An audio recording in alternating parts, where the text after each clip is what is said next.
I'm actually going to spend the time later today sitting down, going quiet, getting back to that situation, reconnecting with my memory of that guy and saying thank you, rather than holding it like, because I don't want the carried on in my life. This is Ron Kaufman. He is a world-famous speaker and consultant, a New York Times bestselling author, and a former American who is now a Singaporean citizen. Ron shared with me his main regret in life, his unique approach towards making mistakes, and his experience during times of hardship. I'm Max, an entrepreneur and YouTuber from Singapore. Let's dive in. You are 67, right? Do you have any regrets in life?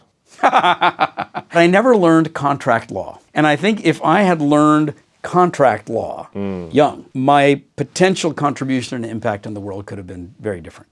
Oh. Yeah, my business is still pretty small. We have a small team of people. We're very boutique in our consulting work. We do great work with different companies all over the world. But it never really scaled like it might have if I understood the infrastructure of scaling, which is contracts. So you look at someone like Bill Gates, and his father was a corporate attorney. That didn't hurt. In terms of understanding how does one go about making these much larger human interactions occur. What's your most valuable mistakes from your past? What's your way to approach making mistakes? Making mistakes today they're all gifts and opportunities. They're all gifts and opportunities. Any situation, any event, any circumstance can be looked at as, oh God, it's a problem. Yeah. But the mood of that is already one of, so then you're not in a state of mind or a state of being to actually be able to harvest the lessons from this. Yeah. Now, I'm not saying that suffering isn't appropriate sometimes.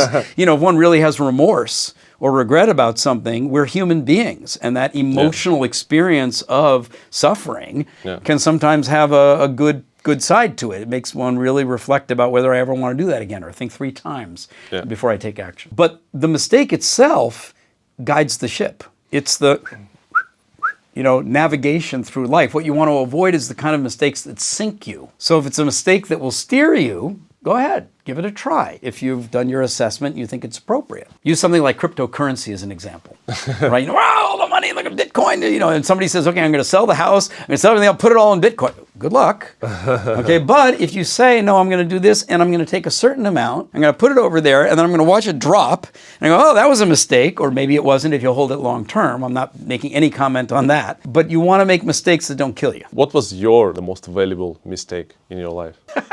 It's funny what the mind brings forward.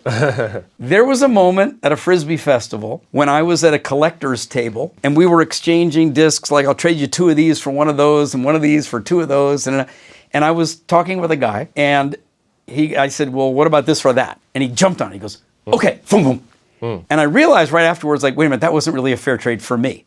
Right? But I was the one who said it and, the deal was done. And it's fascinating because I was a kid. But ever since I've lived with that, there was that moment, there was that moment. And I don't know whether it actually made me more savvy in terms of negotiations, but I can tell you what it's done for me now in bringing it up in this interview with you is I'm going to let go of that. Yeah. I'm actually going to spend the time later today sitting down, going quiet, getting back to that situation, reconnecting with my memory of that guy and saying thank you, rather than holding it like, because I don't want the carried on in my life. Cool. And now you have all this 5C, and you live nice life, nice place, condo and stuff. And I know our mutual friend told me how much you charge for one speaking engagement. It's can you actually give a number? It's a big number.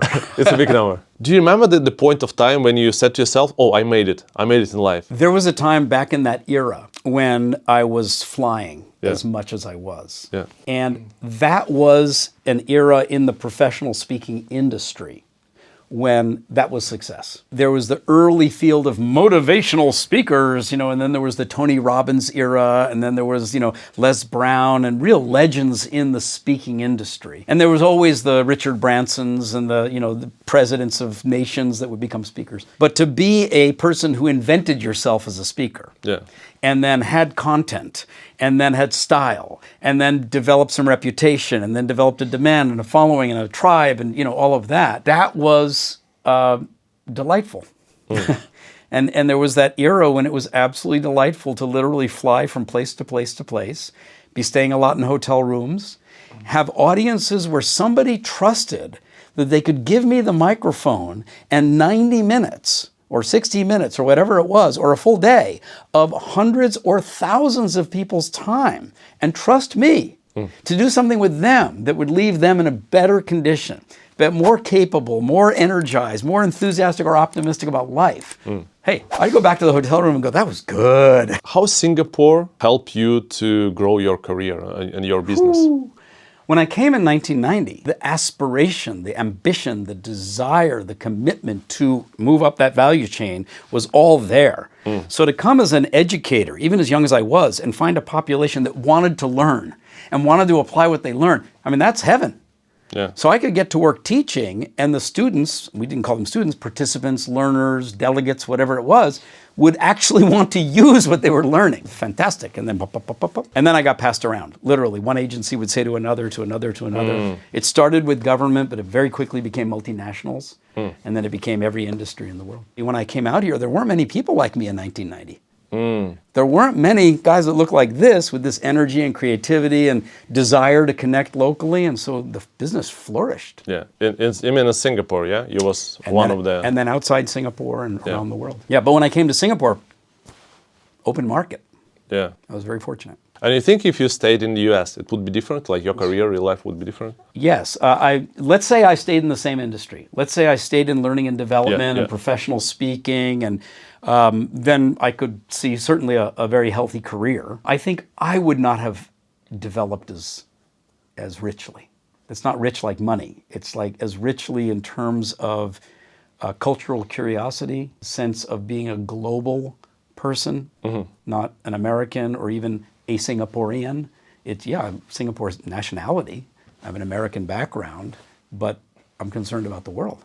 Did you have a time in your life when you were like struggling or like I need to make money, I need to make money? Oh, yeah. Yeah? Oh, yeah. After Frisbee, I got involved in something called citizen diplomacy, where I was part of a group of people who were taking young Americans and older ones that found out about us, and we would go to the People's Republic of China, or we would go to the Soviet Union of Soviet Socialist Republics at the time. It was before Glasnost and Perestroika and the change of that. And play. And running those tours was not a highly profitable enterprise. In fact, there was a lot of risk. I was way out of my league. I didn't really know what I was doing, but I loved the travel and I loved so I kept going. But it got to the point where credit cards were here, balances, and I was here. And so there was definitely that moment in time early on in my life where I got to figure out how to make some money. And I got fortunate. There was a hotelier, a Swiss hotelier, who now runs an orphanage in Nepal. Who found out about somebody, and invited me to come live in the hotel in New York City and be his young person that he could go send into any part of the hotel to, lift people up. And that started producing some revenue. And then that enabled me to get out of the credit card debt, but also start to get on the path of accumulating some resources. Yeah. And was it the point when you okay, I don't need to struggle anymore. I know that I made it, and I know that I don't need to struggle and have this feeling. Yeah, that only happened in Singapore, and I would say that might have been 15 years ago, which means that for 15 years, there was still that mood of got to make a move, and then hold on a second, I'm not going to stop working so hard because I love it. Yeah, but I don't have that anxiety that was there. Would you ever retire? Do you have this in mind? I want to retire. I want more relaxed life, or it's not what you plan? If it's retire, it's not a question of more Lux life because I'm living Lux life. No, really, I'm thrilled, beyond ecstatic. Every day, it's a miracle and it's a gift and it's, oh my goodness. There are some things that my wife and I want to do socially to create a space to thrive in place where our home can become kind of a community gathering point. Because she comes from Australia, happy hour, Friday, come on over, it's a barbecue. Yeah. And I come from America where you have block parties. And here in Singapore, people don't do that. They go to the club or they go to the restaurant or maybe they go to the park. But we found a place here in Singapore and we're in the process now of doing the landscape design and the architecture and want to literally build a place where we can gather the community for little mini, concerts or just times together.